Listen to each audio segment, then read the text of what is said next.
All right, hey guys, we're going to be covering some of the different movements that we're going to be doing for Saturday, March 21st at-home workout. Before we get really into that, I just want to talk a little bit about our online one-on-one coaching that we have going on for our members. If you guys have not filled out the form yet, please do so. We sent you an email so you can complete a form. It gives us a lot of information, things like what your goals are, what equipment you have at your disposal, different questions like that, so you can really start to hone in on giving you a little bit more specific programming to your goals to keep you moving and keep you excited during this time. Now, once you complete that form, then one of our coaches will get in touch with you and they'll start moving from there. If you've already completed it, you may have gotten an email the past day or two. That email tells you that we're going to be starting on Monday, March 23rd with your individualized programming. So be on the lookout for that. We'll still be sending out the daily at-home workouts, but it's going to be tailored a little more specific to you with the one-on-one coach. If you have not received the form, just email matt@resolutioncrossfit.com and then I can get you the form. Now, that being said, for the warm-up, we have a kind of a longer warm-up, so I'm just going to cover some of the movements that are in that warm-up so you can start applying them to the warm-up. So here's the high knees that we're going to start with first. If you don't have a distance to run, we can just do it in place. What we like to do is have our hands, so we have about a 90-degree at our elbow, and then we're just going to try to, in place, drive the knees up and do that for 30 seconds if you don't have that 50-foot distance. Same thing with the butt kickers. Just place your hands on your butt, and then you're just going to try to drive the heels into the butt like so for 30 seconds. And then for our toy soldiers, what we're looking to do is keep the back foot planted as we bring one leg up and then kick to the hand, right? So then you'll just switch like so, find a comfortable rhythm for yourself, and do that for 30 seconds.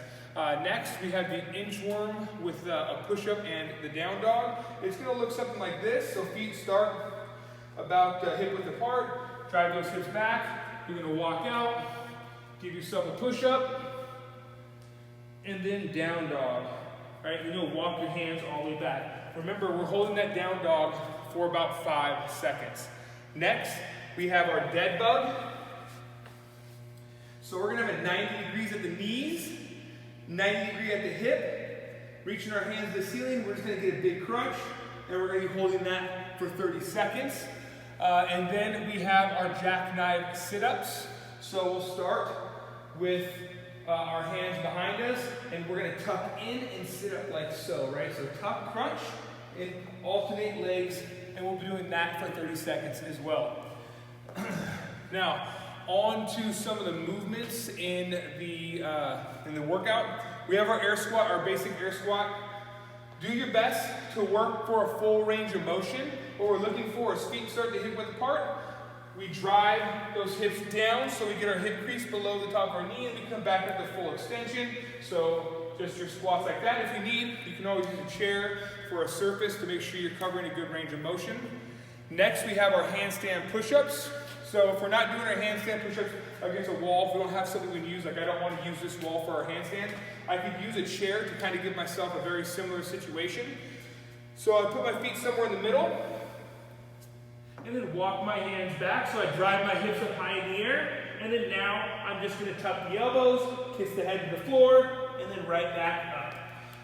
We can also, in place of the handstand push-up, we can do a regular push-up or a push-up into a down dog. Any of those variations work well. What we're just trying to do is mimic that overhead pressing the best we can. This works well too. Now, we have our tall plank lateral walk. This is a newer one for most of us. So what we're going to do here is we're going to get into a tall plank position, and we're just going to move to one side for 30 seconds and then come back for 30 seconds.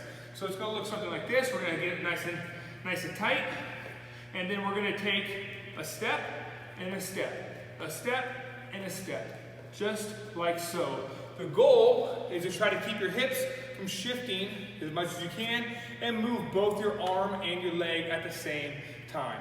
Lastly, we have our reverse lunges. So we're just going to step backwards, try to get a 90 degree and a 90 degree, and then back, just like that. If you have load, if you have some sort of dumbbells or something you want to carry to add some load to that, you can definitely do that. If you guys have any questions, feel free to email us. Good luck, have a good workout.